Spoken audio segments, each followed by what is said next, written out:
You're live? Live? Okay.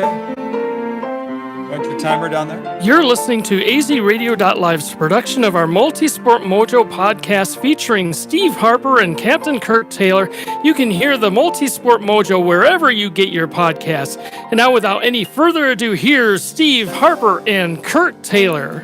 Woo! Hey! Yo. That's live broadcasting. Hey, welcome. Oh my gosh, I just lost. Wow, this is all right. Hang on, we just lost our boy. This is a snafu day. As soon as you were ready to go, I lost mine. Hey, welcome to all you triathletes, swimmers, riders, and runners, newbies, and 10-timers, 8-hour finishers, or 16-hour survivors. We're age group or gurus doing the homework, gathering the insights, answering the questions to make you faster, fitter, and fresher in triathlon training, and especially on race day. I'm your host, Steve Harper, with MultiSport Mojo and TriGearGuru.com. That's TriGearGuru.com. And alongside me is my good buddy, Ironman certified coach, Kurt Taylor. Hey. Kurt, how's it going? Awesome. How are you doing today? Hey, I'm good. Well, now that we're rolling, Yeah. we have had a new setup. Got a new setup in here. People can see our that we're not stuck behind a mic. I was like this for all our podcasts. It was the big black knob that we're in. Hey, remember to like us on our Facebook page at MultiSport Mojo, all one word, where you can weigh in and ask questions, and we'll answer them in an upcoming podcast. Follow us on Twitter at hashtag MultiSport Mojo, and go on to TriGearGuru.com. That's TriGearGuru.com for more content, insights, and great prices on everything triathlon and multisport. Hey, we'd also like to thank our sponsors, Try Hard Triathlon Coaching, specializing in getting you across the finish line in your first triathlon and beyond. Contact Try Hard on their Facebook page at Try Hard, Try Hard Coaching. azradio.live, right behind me, your home for independent music artists. Discover them here and promote the betterment of your community. Big Mike's Recording Studio, headquartered in Scottsdale, Arizona. Need to record an album, broadcast a radio show, polish up your blogs, Facebook Live feed, or even record a podcast? Contact Big Mike's Recording Studio at azradio.live and get all the polish of a professional recording studio at a price that fits your startup budget. Hey, it's good to be here. Yeah. It's another Thursday. and we're rolling. You have big stuff going on, so we're squeezing this in today. It's a beautiful Thursday. It's sunny. We've had some rain, cooler temperatures. Be a great day for a bike ride. It would be a great day. We got a run in this morning. Yeah. We got and our times are, even though we haven't got a race coming up, our times are shrinking, and that's good. Halfway decent pace this morning, I guess, Yeah. For a couple of middle-aged guys. Oh man. Yeah, conversational. Mm-hmm. We're not because we're not training for anything. That's the operative word. Fed. Races will come. Hey, listen, today, speaking of races, we're talking about athlete briefings. And we have athlete briefings in all kind of races. It happens typically the day before a race. If you've got a triathlon or a marathon or just any multi-sport race coming up, one of the things that will be on your calendar is the athlete briefing. So a lot of questions on what is an athlete briefing, who gives it, what does it cover, who should attend, have you found them helpful, and have you not gone to one and wish you did? Hopefully we don't all have those stories, but I know I've got one. You've probably got one. So let's talk about athlete briefings, Coach. What's an athlete briefing? Give us an Ironman athlete briefing, because you've done coach clinics right before the athlete briefing. Give us an athlete briefing. The athlete briefing is a meeting that they have. They like to say that they're mandatory. The dirty little secret is they are not actually mandatory. Although I would say it's a good thing to go. Because you're going to find out what's going on the course, things to be aware of. For race day, they're going to give you last-minute instructions and details, all really valuable information. You'll have the race director or somebody appointed by the race director to kind of go through, what the swim course is going to look like, where you're going to start, where you're coming out, the transition. Going to talk about setting up in the morning. Again, reiterate the times that you need to adhere to, when you've got to be in transition, when you've got to be ready to get in the water.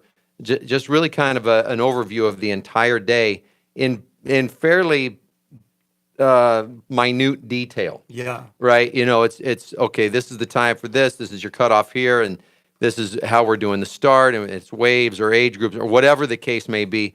You get all that detail from start to finish, and typically there are opportunities then as well for the athletes to ask questions. If somebody has a question about, oh, what about my special needs bag, or what about this or that, and it's especially helpful if it's your first time.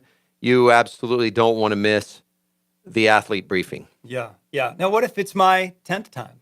Again, Let me clarify. What if I've done multiple triathlons, half distance, full distance, sprints, and I've done a lot of race days, but it's my first time at this course. Again, great idea to go to the athlete briefing. Yeah. Because there will be information that is specific to that course or that day.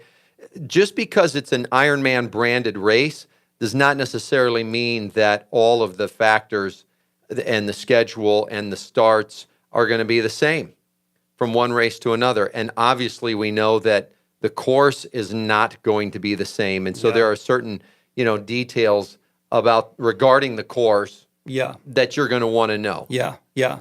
Now, if you've done the same course, obviously, say you've done the same course 5 or 6 times, and you know what's going on, and you know what the day is going to look like.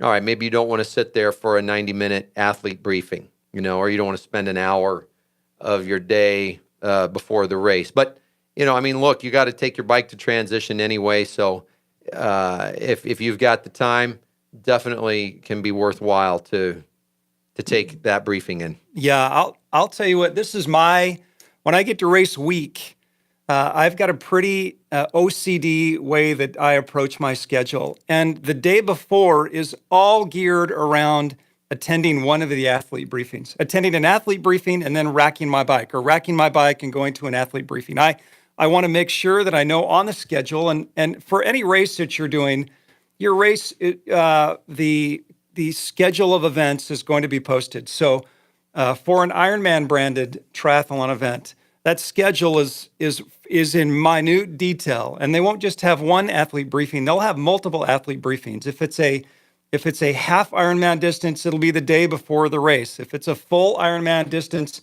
they'll start a couple of days before the race and have athlete briefings a couple of days as people roll into town.